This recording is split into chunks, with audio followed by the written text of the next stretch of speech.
오늘은 손익비 매매에 대해서 배워보도록 하겠습니다.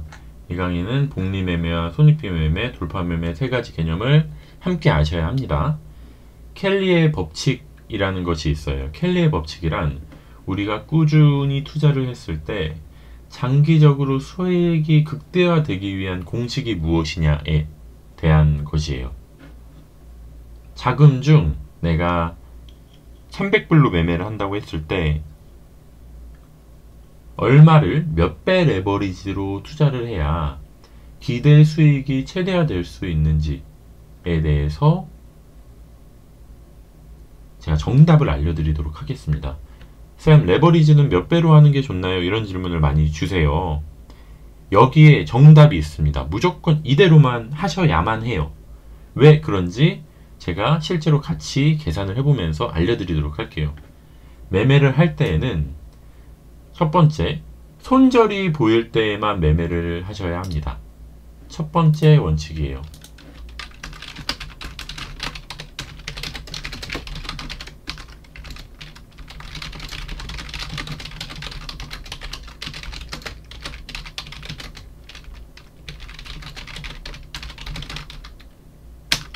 두 번째, 손절가는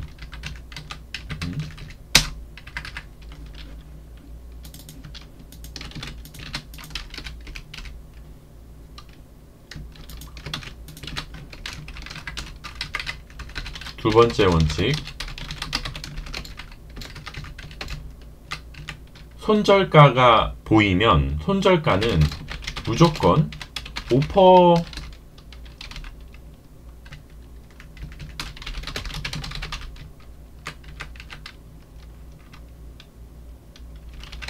5% 손절이 발생하도록 비중과 내 시드의 비중과 레버리지를 사용한다.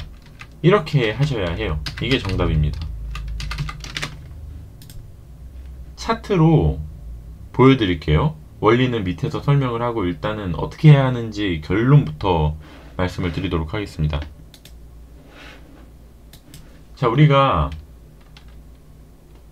왜 선물 투자를 해야 계좌가 우상향되는지를 알려드리도록 할게요. 저희는 뭐 날봉, 4시간봉, 1시간봉, 15분봉, 주봉, 2주봉, 달봉까지 보면서 매매를 할 겁니다. 위에 타임테이블은 스윙이고 아래 타임테이블은 뭐 단타가 되겠죠. 다 하셔야 합니다. 그래야 하루 5% 수익을 볼 수 있어요. 아니면은 볼 수가 없어요. 제가 날봉에서의 타점, 달봉에서의 타점을 알려드리도록 할게요. 비트코인 달봉에서의 타점은 이 자리입니다. 자, 여기에서 숏을 타요. 그러면 손절이 여기라고 가정을 해봅시다. 물론 여기도 유의미한 손절로 가져갈 수 있겠지만 여기라고 가정을 해볼게요. 그리고 1대1 비중으로 5% 수익을 봤다고 뭐 가정을 해봅시다. 손익 계산을 위해서. 그러면 여기에서 손절 났을 때 우리는 30%의 손실이 발생을 해요. 100만원으로 한 배 숏을 탔다가 캔들이 올라와서 손절을 시키면 30만원이 손해로 발생하게 된다는 거죠. 우리는 무조건 5% 손실이 발생하도록 진입 시드의 비중을 조절을 해야 합니다. 그러면 얼마를 숏 투자를 해야 할까요? 내 투자금이 100만원일 때. 이걸 6배 나누면 5만원이 되죠. 5만원이 5%입니다. 그러면 100만원 중에 6배로 나눈 16만원만 숏으로 투자를 해야 해요. 16만원을 여기에서 하락 베팅을 했다가 손절이 났을 때 30%의 손실이 발생을 하기 때문에 16만원에 30% 하면은 48,000원 손실이 발생하게 되는 겁니다.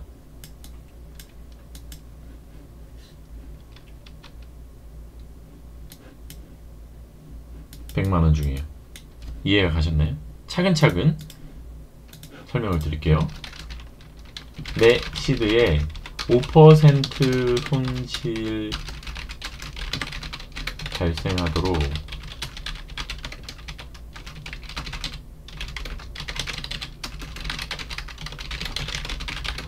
이건 달봉이기 때문에 우리가 한 배 100% 시드를 진입하지 못해요. 내가 시드가 10억인데 달봉 쇼자리라고 생각을 한다. 그러면 1억 6천만 매매를 해야 한다는 말입니다. 한 배 숏으로. 내가 시드가 10억이라고 하더라도 한 번 매매에서 5천만원 손실이 발생을 하도록. 달봉은 타임테이블이 크기 때문에 비중을 조절해서 매매를 할 수가 있어요. 주봉에서는 자, 여기에서 유의미한 롱 타점이 나왔습니다. 이거는 뭐 맨날 배우는 자리죠. 이렇게 나왔어요. 지금은 모르실 거예요. 나중에 배우면은 여기가 이래서 타점이라고 하신 거구나 아실 겁니다. 자, 여기에서 전저 손절 걸고 여기까지 매매를 했다고 가정을 해봅시다. 우리는 복리 매매를 하고 돌파 매매를 하기 때문에 진입과 동시에 손절을 걸고 오퍼에서 수익을 보고 리테스트해서 다른 날 다시 잡는 식으로 끊어 먹을 거예요. 자, 그러면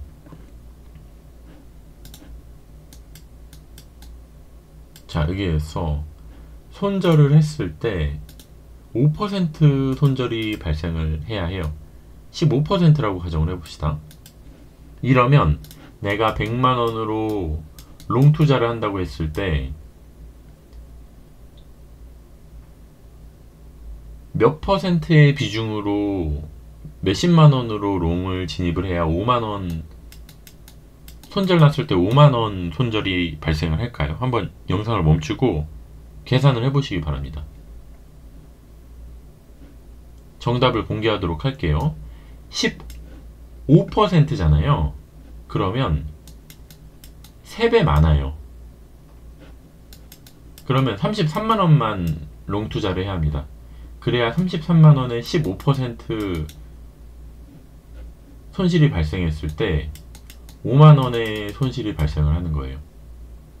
자, 주봉까지도 우리가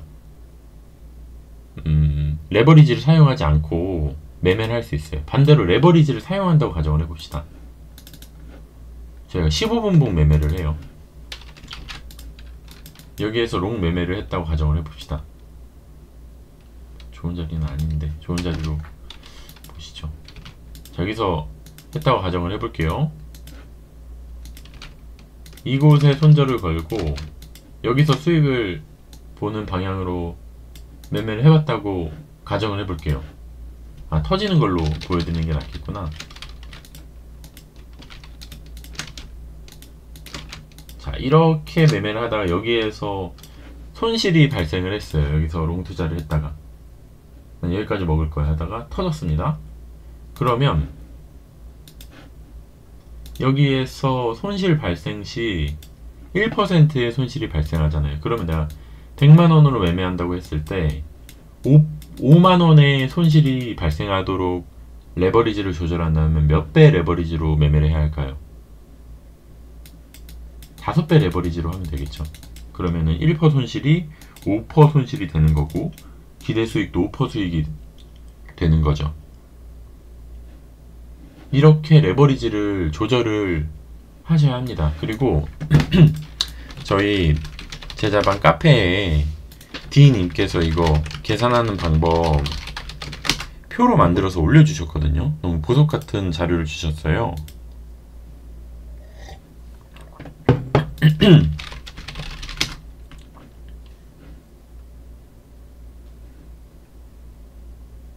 잠시만요. 제가 찾아드릴게요.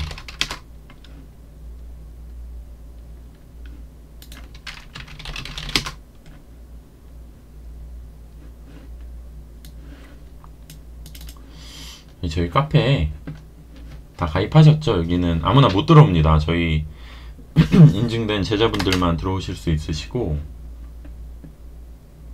레버리지라고 여기서 검색을 하시면요 25년 2월 28일에 D님이 레버리지 설정 손익일치 자료를 올려주셨어요. 이걸로 영상 보시고 사용하시면 됩니다. 구글 시트로 설정하는 법도 다 올려주셨고요.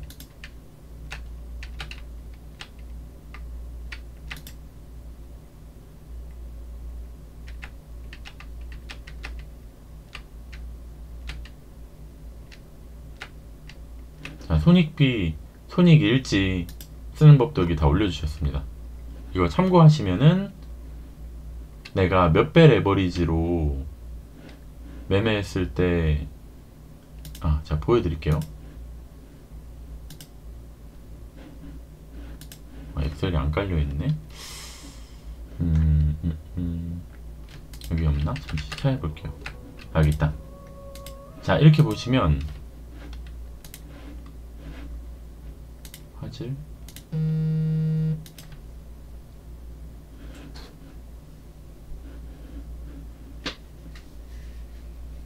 몇 배 레버리지로 내가 손실가 기준으로 몇 퍼센트일 때 몇 배 레버리지로 사용할 수 있는지 다 자료를 만들어서 올려주셨으니까 이 영상 보시면서 참고하시면 됩니다. 이렇게 다 계산할 수 있게 올려주셨거든요. 감사하죠. 매매 밸런스를 맞추는 게 핵심입니다. 통제할 수 없는 목표 수익률을 기반으로 매매를 해서는 안 돼요. 손절을 기반으로 레버리지를 조절하시는 게 핵심이에요. 그래야 여러분들이 주체적으로 통제 가능한 매매가 가능해요. 언제까지 차트에 휘둘리실 겁니까? 이거는 우리가 5% 손절로 매매를 했을 때, 10% 손절로 매매했을 때, 20% 손절로 매매했을 때 각자 제가 계산을 해온 거예요. 초기 자본이 100만원이라고 가정을 했을 때 10번 매매를 해서 수익과 손실이 한 번씩 반복됐다고 가정을 해볼게요. 타율 8할일 때, 우리는 타율 8할일 때에만 매매를 해야겠지만 일단 타율 5할일 때를 기준으로 계산을 해보도록 합시다. 수수료는 제외하고 계산한 거예요. 자, 10번 매매를 했을 때 내가 5번 수익을 보고 5번 손실을 봤는데 100만원 시드가 보존되는 것이 아니라 1.4%가 감소를 합니다. 이게 퍼센트로 수익과 손실이 발생을 하기 때문에 이래요. 실제로는 이것보다 더 큰 폭으로 감소를 합니다. 그래서 50%의 홀짝 게임을 하게 되면 절대 우상향할 수 없다는 이유가 이겁니다. 우연으로는 벌 수가 없어요. 자본은 수익과 손실을 퍼센트로 반복하면 자연스럽게 손실이 나게 되어 있습니다. 5%로 매매했을 때 이렇고요. 10%로 매매했을 때는 5%가 감소를 합니다. 3.5% 더 감소를 하는 거죠. 20% 손절을 기준으로 매매했을 때에는 무려 18.5%가 감소를 합니다. 나는 분명히 매매를 잘하고 내가 손실보다 수익을 더 많이 보는데 시드가 왜 불지 않지? 그건 너무 고 레버리지로 큰 폭의 레버리지로 매매를 하기 때문에 그래요. 결론은 타율 5할로 매매를 하면은 절대 돈을 벌 수가 없다. 그리고 최소 8할 이상으로 매매를 해야 우상향이고 고 레버리지로 매매를 할수록 우리는 불리한 게임을 하는 거예요. 최적의 레버리지는 5% 손절 기반으로 매매를 해야 한다는 결론입니다. 이 영상을 보시고 나는 타율 8할 이상이 될 때까지 연습을 해서 타율 8할을 만든 다음에 매매를 해야겠다 라고 생각하셨다면 영상을 통해 얻을 수 있는 결론은 다 얻으신 겁니다. 더불어서 나는 5% 손절 기반으로 매매를 해야겠다 라는 결론까지 얻으셨다면 이 영상은 더 이상 안 보셔도 돼요. 손익비에 대해서 오늘 배웠습니다. 그러면 타율 5% 손절 기반으로 구체적으로 어떻게 매매를 해야 하나요? 라고 질문을 주신다면 돌파 매매를 하셔야 해요. 무조건요. 무조건. 그래서 다음 강의는 돌파 매매에 대해서 배우도록 하겠습니다. 간략하게 설명을 드리자면 돌파가 나오지 않으면요 손절 자리가 나오지 않아요. 돌파가 나와야 손절 자리가 나오고 손절 자리가 나와야 우리가 손익비 좋게 레버리지를 설정할 수가 있어요. 이거 다음 강의에 마저 알려드리도록 할게요. 모두 성투하시고 부자 되십시오. 감사합니다.